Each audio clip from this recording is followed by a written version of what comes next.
onto the and then I'm going to introduce our speaker, who I had the great pleasure of meeting just in June. But I have to tell you, she felt like a kindred spirit to me, and I felt like I'd known her my whole life.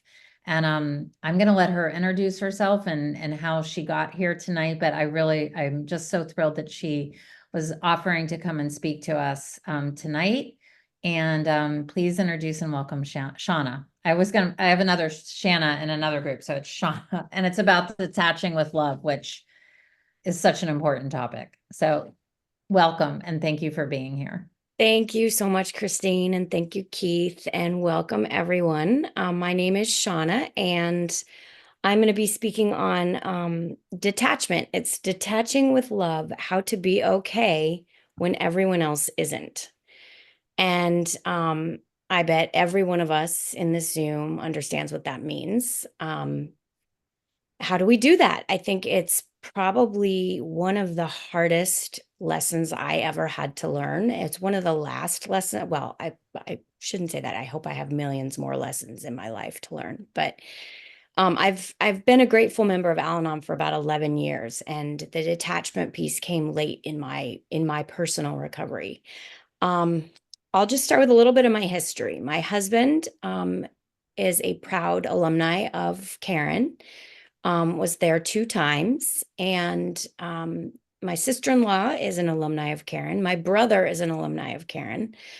And so I feel like I just kind of have a lot of different angles that I'm able to look at what my recovery meant vis-a-vis all these people that I love in my life.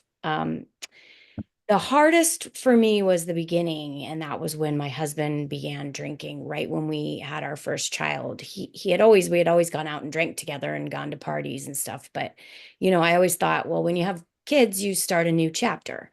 Well, he didn't want to start a new chapter with me, and it got increasingly difficult for me.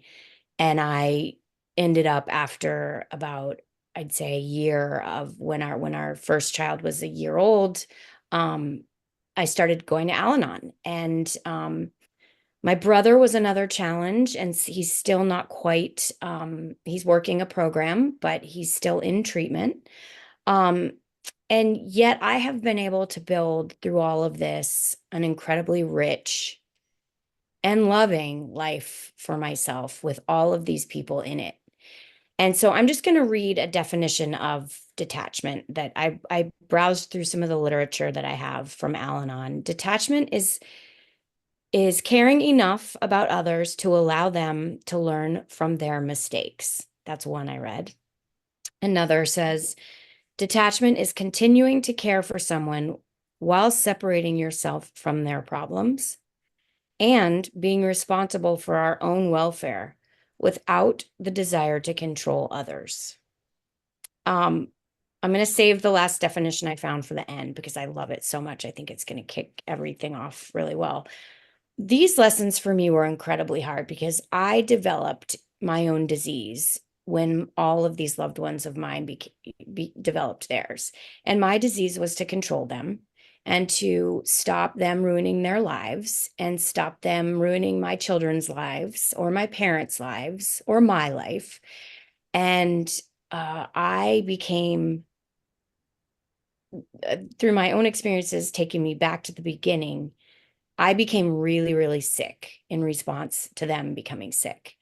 So, my disease was the disease of attachment, but it wasn't the right kind of attachment. It was like a codependent, controlling, um, desperate attachment that I jotted some things. What did my disease look like? I said things for shock value a lot. I was always reacting. I hardly ever initiated anything. I was, especially, I'm mostly just talking about my marriage. I was reacting constantly to things. I was always controlling, listening. I was like a super sleuth in the house. I would search, I would tiptoe around, I'd get up out of bed. I could tell you the minute I heard a can open or a bottle put down, whatever hour of the night it was, that's how lightly I slept. I confronted, I wrote poems. I wept and wept. I lost my voice for days at a time after screaming. I dumped things out, found more things, dumped them out, got a lawyer. I even had a private investigator at one point. I was absolutely insane. And I was completely attached. I was attached to the outcome I wanted, which was that my husband had better damn get sober. And if it didn't happen, my whole life I thought was going to just be over. My kids, everything, nothing was going to be the way that I wanted it to be. That was my disease. I also jotted down some things I lost. I lost my curiosity. I lost my sense of humor. I lost a lot of friends. I pretended to do things. I pretended to a lot of people in a lot of ways in my life that I'm a churchgoer and I would take my kids to church and sit in the pew all lined up. He would never be there, of course, but just, oh, everything's fine. No, he's out running groceries, getting groceries, it was like this constant facade. And in the inside, just absolute, utter destruction going on behind the walls of the household. Um, I lost weight. I lost interest really in doing anything. And eventually I hit a rock bottom, and this was my disease. This was my rock bottom. His was still further down. It was further down. He still had farther to go, but I hit one, and I suddenly realized that I was so isolated and I was so lonely and I was so miserable. And I had at this time now, I had two kids to raise. Actually, a third came along during one of my husband's recoveries when we thought everything was going to be great. I had three kids, three boys to raise. And anyway, I'm sure a lot of you can relate to some of these things these descriptors that I wrote down about kind of my disease and what happened to me. So I don't want to stray too far off what detachment is. It's not what I was doing. That is not detachment. I went to Al-Anon, and I remember I sat down and my turn came to introduce myself, and I introduced myself and said I was here for my husband. And 11 years later, now I'm not in Al-Anon for him. I'm in Al-Anon for me, and I still go. He's 7 years sober, and I go every week, and it impacts every aspect of my life now, and it saved me from my disease, and it helped me claw my way out from that bottom that I was in. And it taught me how to detach, and it taught me how to detach lovingly, which is now what I'm just going to try to explain. Um, so after weeks of sobbing in Al-Anon, I didn't say anything for probably the first year. I left for months at a time. I thought the whole thing was stupid. Why am I going? And everyone's talking about what they're supposed to do to make themselves better.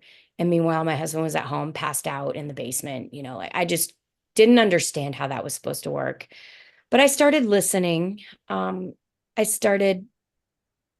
stopped sobbing and just started listening, and began to be kind of curious about why were people taking care of themselves and what did that look like? And maybe they actually also had someone in their basement who was passing out.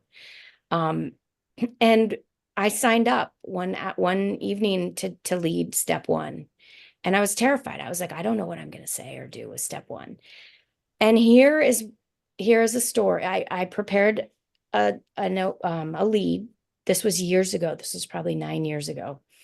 I got a bunch of literature. I had been reading it. And I found a story that I wish I could have. I looked through my literature, and a bunch of it is in a cabinet I can't reach right now because we're getting some construction. So long story short, I think my higher power means for me not to read this story to you word for word. I'm going to just tell you what the story said. It was in one of the Al-Anon books, and I think it was called like Loving a Swamp Monster. And I shared this story in my first step meeting, and it was the most powerful thing that I have ever done. This story says that your loved one, whether it's your son, your sibling, your spouse, your parent, it gets sick and wanders down and gets into a swamp. It's a really muddy, ugly, awful swamp. And they become unrecognizable to who they were when they climbed in. They're covered in mud. They're covered in weeds. I picture like one of those, just a swamp monster, just coming up for air, arms flailing. And this was my husband. And I was going into that swamp And I was wading in every day, hour after hour, trying to throw ropes that he wouldn't grab onto, screaming at him, trying to swim through the mud to get to him, sometimes dragging him out, threatening him. And I couldn't get him out of the mud. I could not. I didn't understand, why did he want to be covered in that awful, icky? What was wrong? How could I get him out? How could I leave him in there? And the story goes on to say that the woman in the story gave up, just gave up, and started to stand on the side of the swamp and just say, I love you. I'm over here. And eventually started to walk up to the hillside of the swamp and started planting flowers on the hillside and brought the kids over, and they would water the flowers and they'd have a little picnic. And they'd look down at the swamp monster sometimes and say, we love you. We hope you get better. We're up here with these flowers. It's so beautiful. It's sunny today. And the swamp monster would yell stuff up at them from the swamp covered in mud. Sometimes maybe even be crying. The swamp monster would say, I want to come out. But the family knew they couldn't go in there.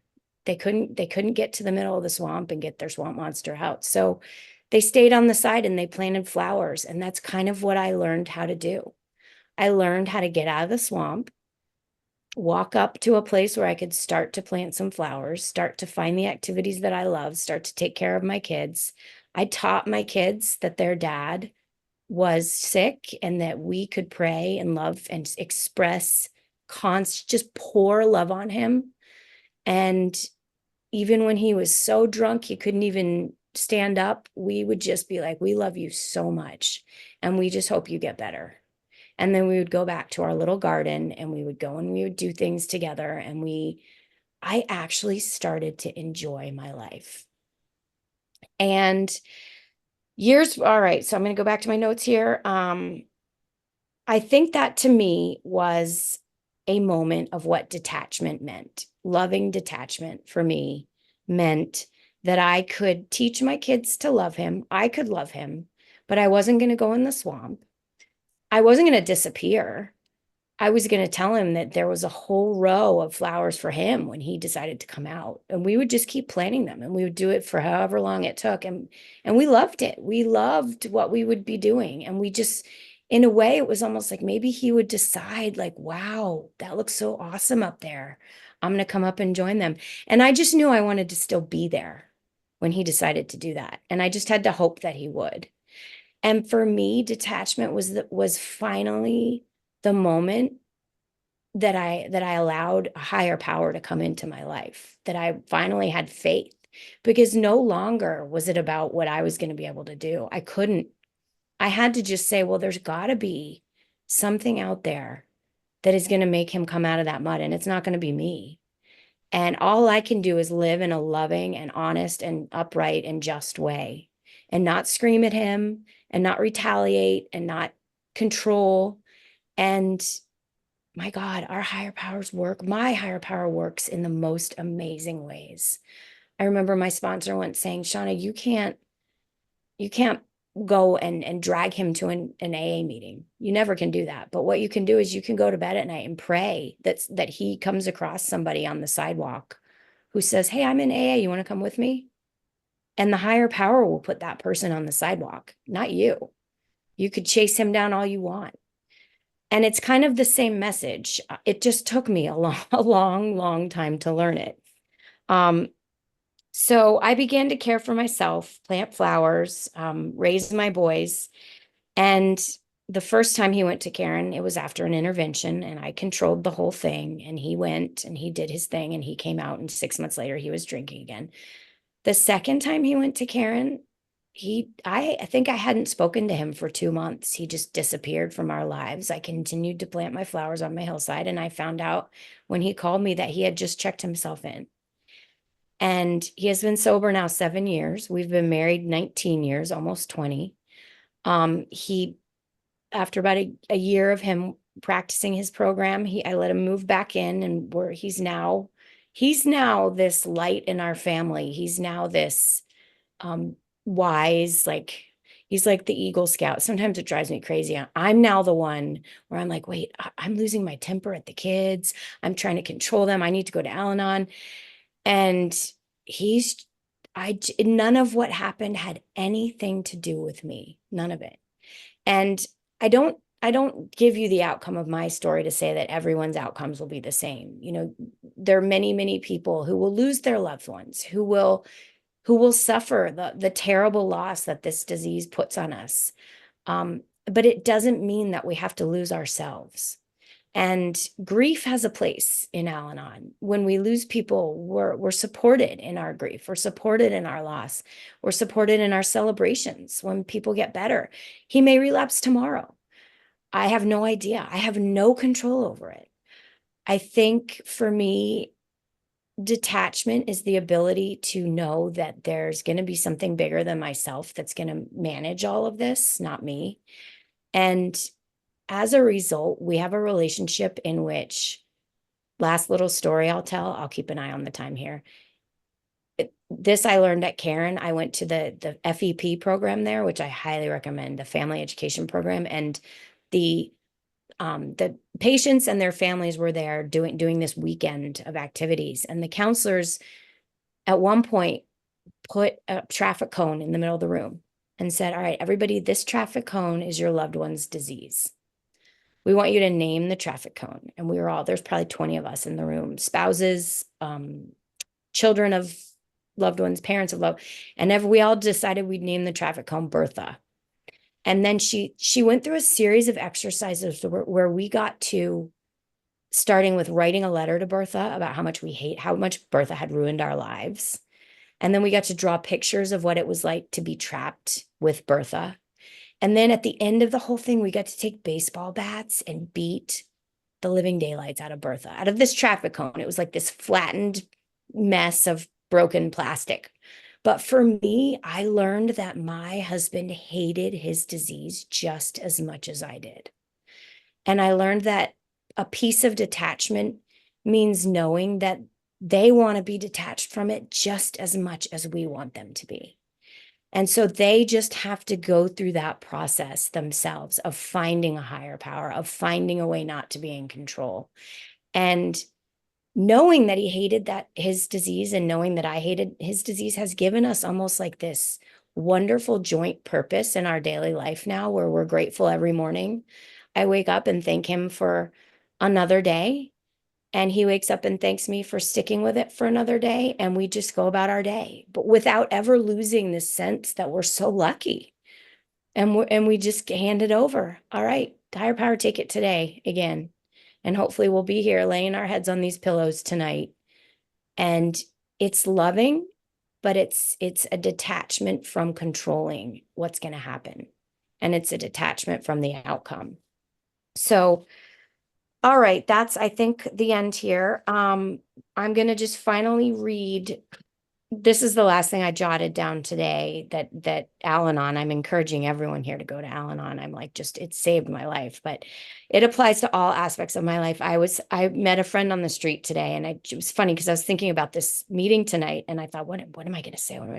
And she was telling me about her son who has bipolar, and she struggles with him. And she said something, and I wrote it down. She said, my friend, I just said, how's he doing? She said, well, he made the first real friend that he's made by himself that I had nothing to do with.